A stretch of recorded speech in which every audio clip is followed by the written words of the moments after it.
इस दुनिया में कोई भी ऐसा व्यक्ति नहीं है जिसके पास परेशानी ना हो, लेकिन कुछ इंसान ऐसे होते हैं कि अपनी परेशानियों को दूर करने के लिए वह जल्दबाजी में गलत फैसला ले बैठते हैं, जिसकी वजह से वह खुद ऐसी परेशानी में पड़ जाते हैं कि वह हमेशा हमेशा के लिए जेल के सलाखों के पीछे ही पहुंच जाते हैं। आज की घटना में सेम कुछ ऐसे हो जाता है कि एक व्यक्ति के पीठ पीछे ऐसा खेल खेला जाता है कि उस व्यक्ति की निर्मम तरीके से हत्या कर दी जाती है, लेकिन उसी के पीछे कई लोग जेल के सलाखों के पीछे भी पहुंच जाते हैं। लेकिन जब लोगों के सामने सच्चाई निकल के आती है तो इससे सुनने के बाद लोगों का कलेजा भी थर्रा जाता है।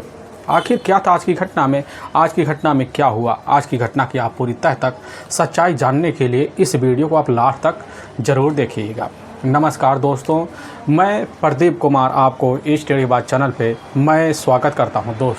दोस्तों आज की यह जो सच्ची घटना है, यह घटना सुनाने से पहले मैं आपसे एक छोटा सा रिक्वेस्ट करना चाहता हूं, क्योंकि आप अगर इस चैनल पर नए आए हुए हैं और पहली बार आए हुए हैं तो एक बार जाकर आप अपने इन्हीं प्यारे हाथों से आप इस चैनल को ज़रूर से ज़रूर सब्सक्राइब कर दीजिएगा, ताकि आपकी वजह से आज यह वीडियो जो है काफ़ी लोगों तक भी पहुँच जा सके, और इसके लिए हम आपके तहे दिल से भी शुक्रगुजार भी रहेंगे। दोस्तों आज की यह जो सच्ची घटना है, यह घटना है उत्तर प्रदेश, और उत्तर प्रदेश का एक जाना माना शहर पड़ता है गोरखपुर, और उसी का ही एक कैंट मोहल्ले के ही हादेव झारखंडी लगता है। उसी इलाके के रहने वाले होते हैं देवेंद्र प्रताप सिंह। मैं बात कर रहा हूँ 22 अप्रैल 2017 का। तो रात का लगभग 2 बजे का आसपास टाइम होता है।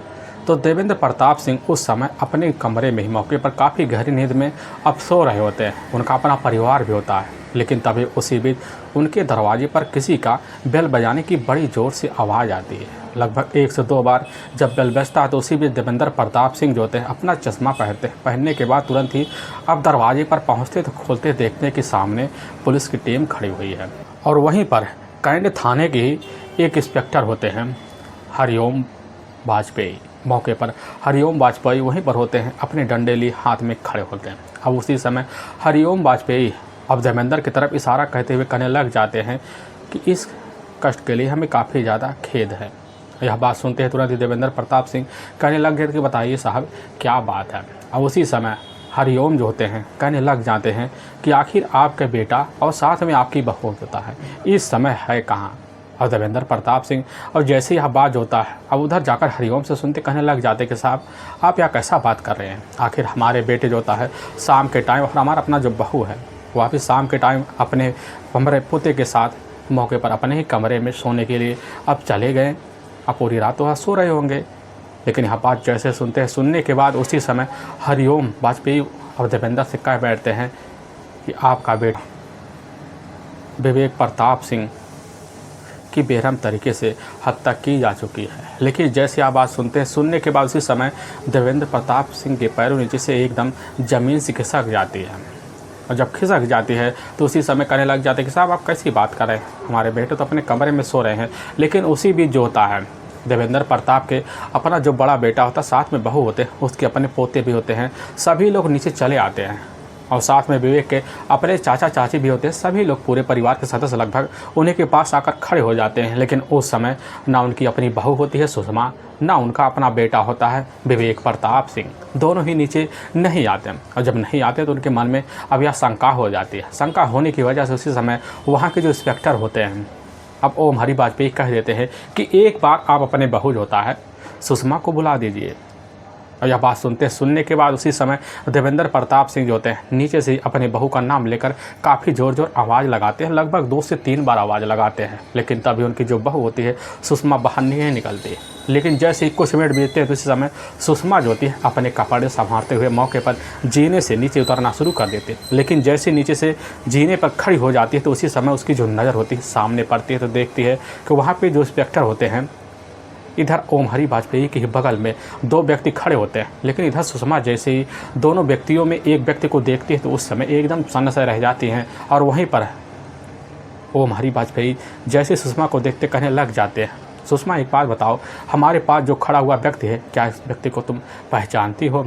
लेकिन सुषमा के साथ में उसके जितने परिवार के सदस्य होते हैं सभी लोग लगभग के लगभग वहाँ पर खड़े जो व्यक्ति होता है पूरी तरह से पहचान भी रहे थे, और जान पहचान बना हुआ होता है।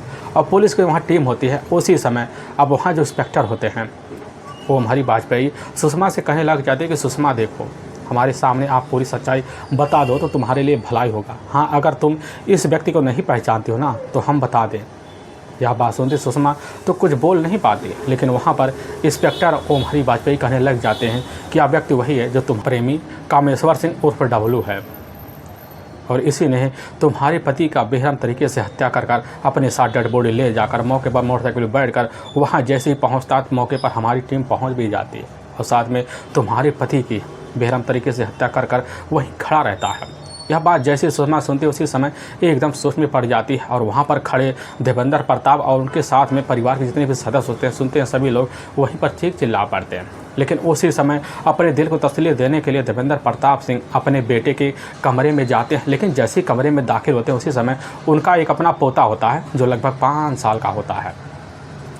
अर्पित वहीं पर होता है, एक कोने में डरा सहमा हुआ चिपका हुआ था, लेकिन जैसे ही अपने दादा को देखता है तुरंत ही जाकर एकदम उनके सीने से लपट सा जाता है और वहीं पर चीख चिल्ला पड़ता है। चीख चिल्लाते हुए उसी समय जो होता है अपने बेटे की निगाहों को देखना शुरू कर देते हैं, लेकिन उनकी निगाह में उनकी बेटा जो होता है इधर विवेक कहीं नहीं चढ़ता। अब उनके मन में जो शंका होती है पूरी तरह से बढ़ जाती है और उसी समय अपने बेटों को साथ लेते, लेकिन उनका जो अपना पोता होता है पुलिस की टीम अब उसी समय जो होता है उस पोते से जब पूछताछ करती है तो उसका जो अपना पोता होता है उसी समय अपनी मां का नाम लेते हुए अपने पिता का हत्या का जुर्म स्वीकार कराते हुए पुलिस के सामने सच्चाई रख देता है। लेकिन जब सच्चाई रखता वहाँ पर जितने भी खड़े लोग होते हैं काफ़ी सोच में पड़ जाते हैं, क्योंकि जिस कमरे में सुषमा और साथ में उसका जो अपना पति होता है विवेक और उसका एक अपना जो पोता होता है अब यानी कि वही 5 साल का एक कमरे में सो रहे, लेकिन उसके बगल में उसके अपने चाचा चाची होते हैं, उनके कानों में आहट तक नहीं पहुंची। आखिर सुषमा अपने काम को किस तरह से अंजाम दे दी कि वह किसी को खबर नहीं लगा। तरह कि लोग वहाँ बातें करते हैं, लेकिन इसी भी पुलिस की जो टीम होती है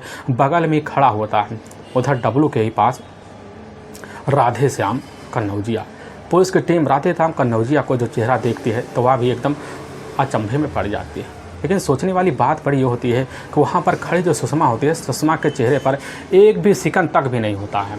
अब पुलिस और साथ में जितने भी खड़े व्यक्ति होते हैं काफ़ी सोच में पड़ जाते हैं, काफ़ी तरह की वहीं बातें करते हैं। लेकिन पुलिस की जो टीम होती है उसी समय उन तीनों को तो अपने थाने ले जाने के लिए तैयारी करती है। लेकिन जब थाने लेकर पहुंचती है तो पुलिस की टीम इधर महिला होकर लेकर आते, इधर सुषमा को तुरंत ही महिला के ही कस्टडी में लेकर जेल में भेज देती है और सुबह का पुलिस इंतजार करती है। लेकिन जब इंतजार करती है तो पता लगता है सुबह के टाइम अब इधर विवेक के जो पिता होते हैं देवेंद्र प्रताप सिंह और उनके कुछ साथी जो था उसी समय थाने पहुंचने के बाद पुलिस के सामने जो था अपने बेटे इधर विवेक की हत्या का जुर्म में 6 लोगों के विरुद्ध मुकदमा दर्ज करवा देते हैं। और लेकिन पुलिस की जो टीम होती है तो पता चलता बबलू के ही तहरीर पर उसके जो अपने करीबी दोस्त होते हैं अनिल और साथ में एक सुनील होता है, अनिल कन्नौजिया और साथ में सुनील जो था काफ़ी करीबी होते हैं। लेकिन मौके पर एक जो ड्राइवर होता है जो कार चालक होता है अशोक, वह तो कार लेकर मौके पर फरार चल रहा होता है। लेकिन पुलिस की जो टीम होती है इधर अनिल और सुनील की तलाशी करने में लग जाती है। लेकिन पुलिस के सामने 3 अपराधी जो होते हैं मौके पर पकड़े जा चुके होते हैं और पुलिस की टीम होती है उन्हें जब थाने में बैठाती है इधर विवेक की जो पत्नी होती है सुषमा और साथ में सुषमा का जो अपना आशिक होता है इधर डब्लू और साथ में उसका अपना जो करीबी दोस्त होता है राधे श्याम कन्नौजिया। जब पुलिस इन तीनों से पूछताछ शुरू कर देती है करते ही पुलिस के सामने ऐसी सच्चाई रखते हैं जिसे सुनने के बाद लोगों का कलेजा भी थर्रा जाता है। असल में इस घटना की जो शुरुआत होती है यह शुरुआत लगभग 8 साल पहले हो जाती है, साल 2009 के ही मैं बात कर रहा हूँ। इसी उत्तर प्रदेश का जो जाना माना एक शहर पड़ता है देवरिया। देवरिया काफ़ी जाना माना है, काफ़ी इलाकों में पूर्वी इलाके में जाना माना जाता है और ठीक उसी का ही गौरी बाज़ार एक कस्बा लगता है और उसी का पथराहट एक गांव लगता है। अब उसी गांव के ही एक रहने वाले होते हैं दबंग किस्म के जाने माने ठाकुर होते हैं। वह ठाकुर कोई और नहीं होते हैं दीप नारायण सिंह। दीप नारायण सिंह के टोटल अपने 2 बेटे भी होते हैं, जिसमें बड़ा बेटा होता है बबलू और जो सबसे छोटा बेटा होता है वह डब्लू। और बबलू जो होता है और डब्लू जो होता है दोनों अपने पिता के बलबूते पर उधर रंगदारी का जो चर्चे होते हैं पूरे इलाके में फैला भी रखते हैं। इनके जो चर्चे होते काफ़ी तरक्की पर होते हैं। लेकिन बबलू मौके पर वहीं अपने ही इलाके में पुलिस के पद पर तैनात होता है। लेकिन जब तैनात होता है तो उसी बीच बबलू जो होता है धीरे धीरे काफ़ी दोस्तों के साथ करीबी बनाते हुए उनके साथ जो होता है घूमना फिरना चालू कर देता। लेकिन इसी बीच शराब की लत लगा बैठता है। लेकिन उधर जो छोटा भाई होता है बबलू का, इधर डबलू भी काफ़ी लोगों के साथ उठना बैठना बना लेता है, लेकिन अपने पास एक स्कूल होता है। इस स्कूल में जाकर मौके पर इधर डबलू इंटर की पढ़ाई कर रहा होता है। लेकिन तभी उसी ही गांव के रहने वाले होते हैं सुरेंद्र बहादुर सिंह। सुरेंद्र बहादुर सिंह की एक सिर्फ इकलौती बेटी होती है सुषमा, और सुषमा की जो उम्र होती है उस समय लगभग वही 18 साल के आसपास होता है। लेकिन सुषमा उस स्कूल में इतनी खूबसूरत थी कि जो भी लड़का सुषमा को देखता उसकी खूबसूरती देखकर वहीं पर दीवाना हो जाता।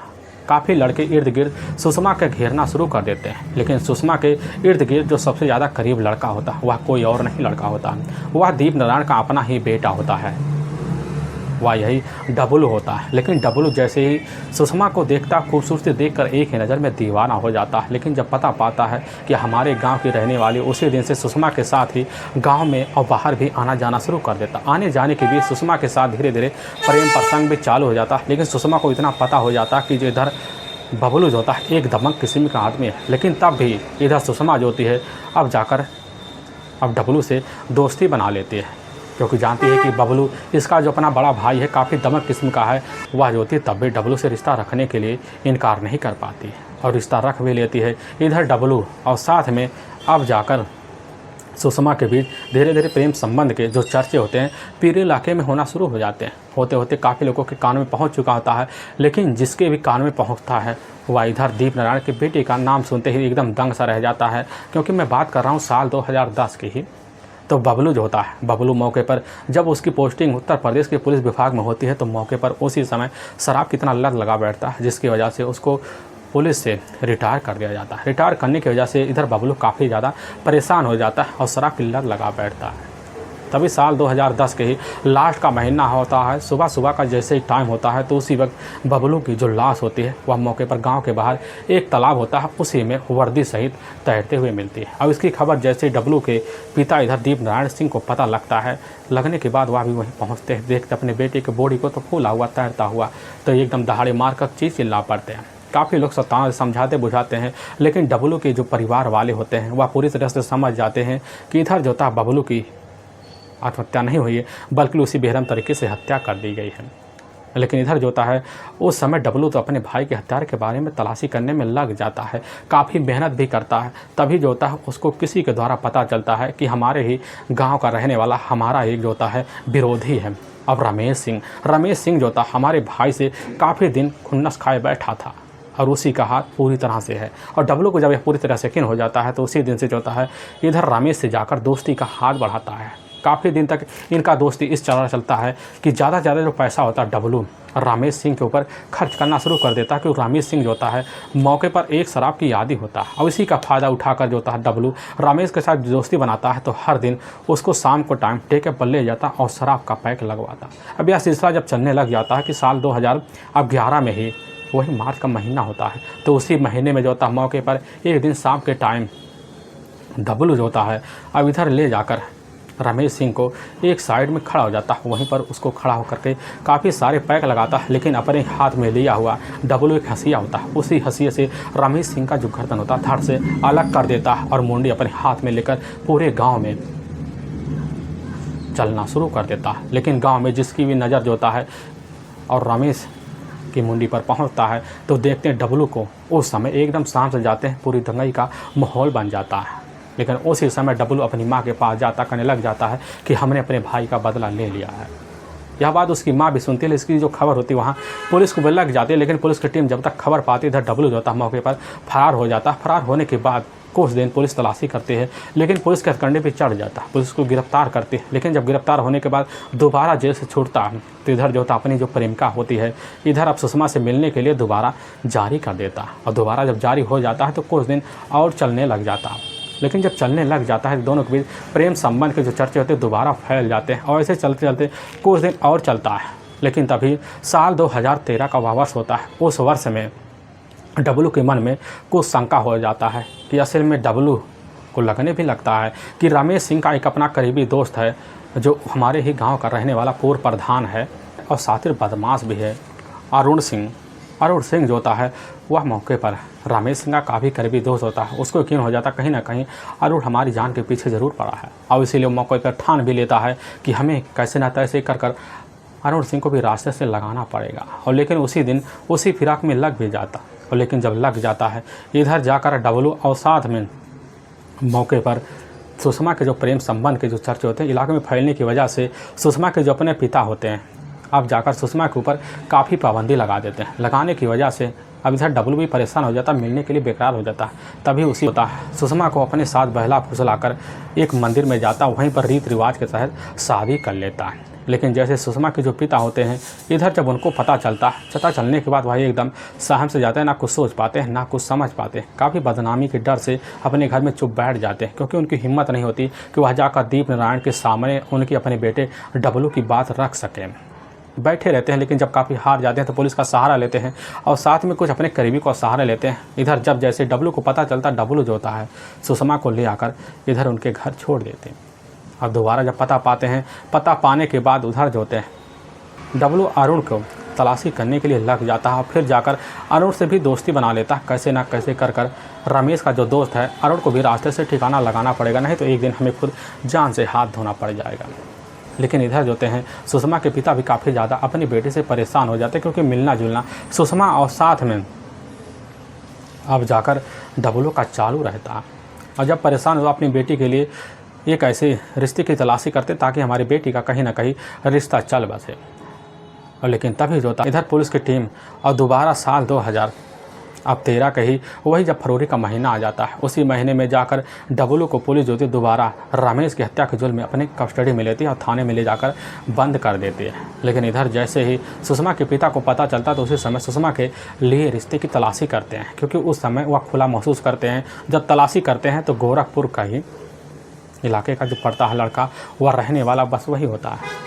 अब विवेक प्रताप सिंह के बारे में जैसे ही पता चलने के बाद उसी समय जाकर साल 2013 के ही मार्च के महीने में अब सुषमा की शादी विवेक प्रताप सिंह से करवा देते हैं। लेकिन सुषमा तो अपने ससुराल जाती है, लेकिन तब भी जो होता उसका जो मन होता है बिना डब्लू के नहीं लगता, और डब्लू से वह मिलने के लिए हर बार बेकरार रहती है।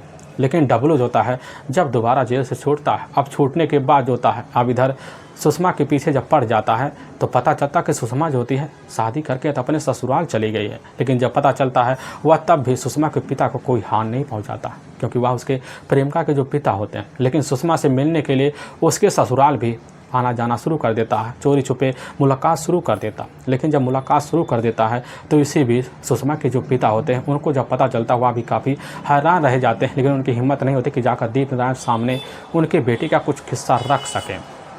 लेकिन ऐसे तो कुछ दिन बीतने लग जाता है, और लेकिन जब बीतने लग जाता है तो साल 2013 का ही वही मई का महीना होता है। मई के महीने में जो होता है इधर इतना करीबी जो होता है अरुण सिंह से जाकर डब्लू बना लेता है कि बनाने की वजह से दोनों की मुलाकात बढ़ जाती है। और मौके पर एक दिन रास्ते में खड़ा होता है, और खड़ा होने के बाद जो होता है डब्लू अपने जेब से रिवॉल्वर निकालता, वहीं खड़े होकर धनाधन एक के बाद एक गोली अरुण सिंह के ऊपर चला देता है, जिसकी वजह से हमेशा के लिए वहीं दुनिया छोड़ के चले जाते हैं। लेकिन पुलिस की जो टीम होती है अब इधर जाकर अरुण की तलाशी करती है, लेकिन अरुण का कहीं था पता नहीं, काफ़ी खबरें लगा देते हैं। लेकिन खबरियों के द्वारा लगभग जब 2 महीने का वक्त बीतता है तो जून साल 2013 के ही महीने में डब्लू का जब पता चलता, डब्लू को पुलिस अपने कस्टडी में लेती है और उसको थाने में ले जाती है, और उसके ऊपर काफ़ी गंभीरजनक मुकदमा दर्ज करके पुलिस की जो टीम होती है थाने में बंद कर देती है। लेकिन इधर जो होता है अपनी ज़िंदगी सुषमा भी खुली महसूस करना शुरू कर देती है, लेकिन बिना आशिक के वो एक रात भी रह जाते हैं।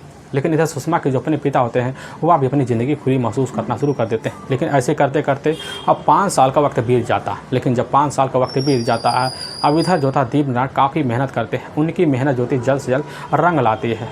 और साल 2017 के ही इधर मार्च का महीना तो उसी महीने में डब्लू जो होता है दोबारा अब कोर्ट से रिहा कर दिया जाता है। लेकिन जब रिहा कर दिया जाता है तो अपने घर तो आता, आने के बाद दोबारा जो होता है अपनी मुलाकात अब सुषमा से बढ़ा देता है, यहाँ तक कि उसके ससुराल में उसका जो अपना पति होता है विवेक से भी इतनी करीबी दोस्ती बना लेता है कि उसके साथ कभी मार्केट कभी कहीं घूमना फिरना बना लेता है। और ऐसे सिलसिला जब चलने लग जाता है तो अब उसके घर में दाखिला बना लेता है। दाखिला बनाने होने की वजह से आने जाने लगता है, उसके घर में रहकर अब रिश्ता रखने शुरू कर देता है। अब यह सिलसिला जब चलने लग जाता है इसकी जो भनक होती है जाकर सुषमा के ससुराल वालों को भी पता चल जाता है, और लगने की वजह से उधर विवेक भी अपनी पत्नी के ऊपर पाबंदी लगा देता है। और जब भी शाम का टाइम होता है तो विवेक मार्केट में जाता और शराब पीकर आता, आने के बाद होता है डब्लू का नाम लेकर सुषमा का पिटाई भी कर देता है।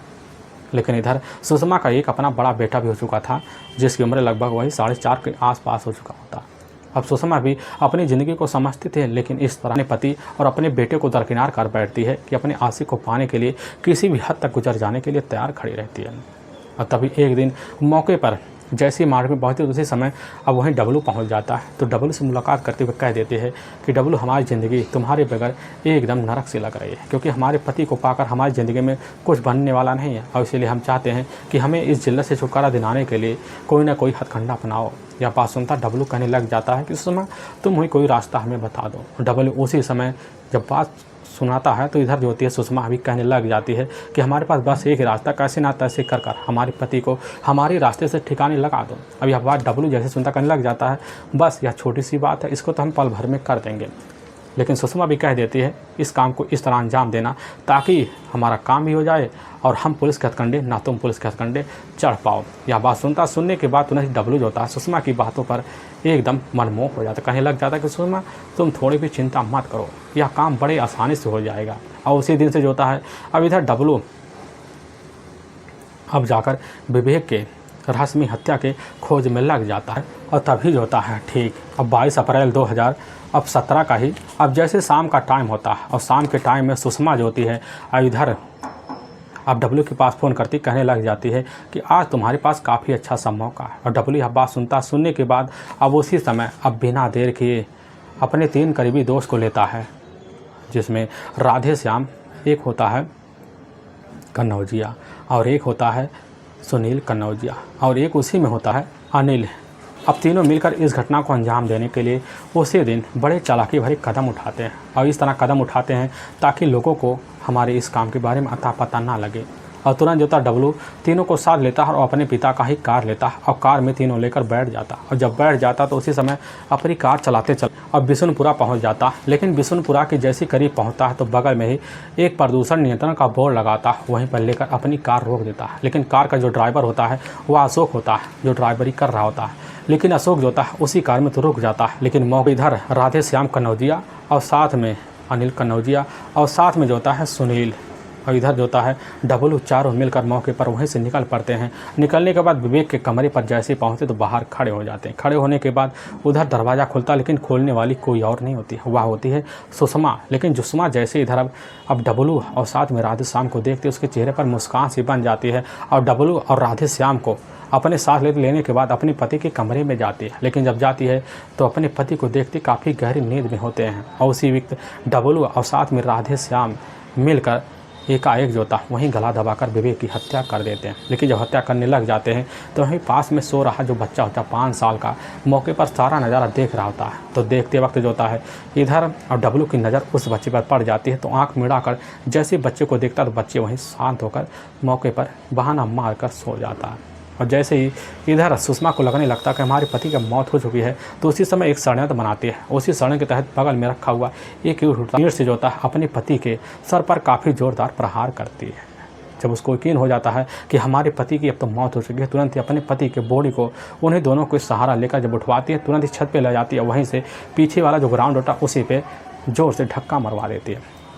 उसी समय बेग का डेड बॉडी जो होता है नीचे आ जाता है। अब तुरंत जो होता है उसी समय अपने प्लान के तहत राधे श्याम और साथ में इधर डब्लू दोनों तो नीचे आते हैं। लेकिन देखते हैं कि जो बरामदा उसी बरामदे में विवेक का मोटरसाइकिल रखा हुआ होता है। उसी मोटरसाइकिल लेते हैं। उनका एक मकसद होता है कि मोटरसाइकिल ले लेंगे और ले जाकर विवेक को इसी पर वहाँ रेलवे ट्रैक पर छोड़ देते ताकि लोगों को लगे कि विवेक का आते वक्त कहीं ना कहीं रेलवे से एक्सीडेंट हो गया है। और इसी प्लान को अपना जरिया बनाने के लिए तुरंत ही उसी समय जब विवेक का बाइक लेते हैं तो बाहर निकलते तो उसी समय इधर राधे श्याम और साथ में डब्लू उसके बॉडी को पीछे से लाते हैं। लाने के बाद अब डब्लू जो होता है बाइक का हैंडल पकड़ ले और उसके पीछे ही अब इधर विवेक को बैठा देते हैं और उसके ठीक पीछे ही अब राधे श्याम बैठ जाता है। अब दोनों को देखने के बाद ऐसा ही लगता है कि विवेक जो था काफ़ी गहरी नींद में बाइक पर सो रहा है या नशे की लत में है। लेकिन उसी समय अपने प्लान को आगे बढ़ाते हुए राधे श्याम बाइक लेकर तो निकल जाता। लेकिन जब निकल जाता देखता है कि जहाँ पर प्रदूषण नियंत्रण बोर्ड होता है वहाँ पर तो कोई कार भी नहीं है। बड़े दंग से रह जाते हैं। लेकिन जैसे ही खड़े होते हैं तो उसी समय 2 पुलिस कांस्टेबल आ धमकते हैं। असल में कार का जाने का एक कारण बन गया था।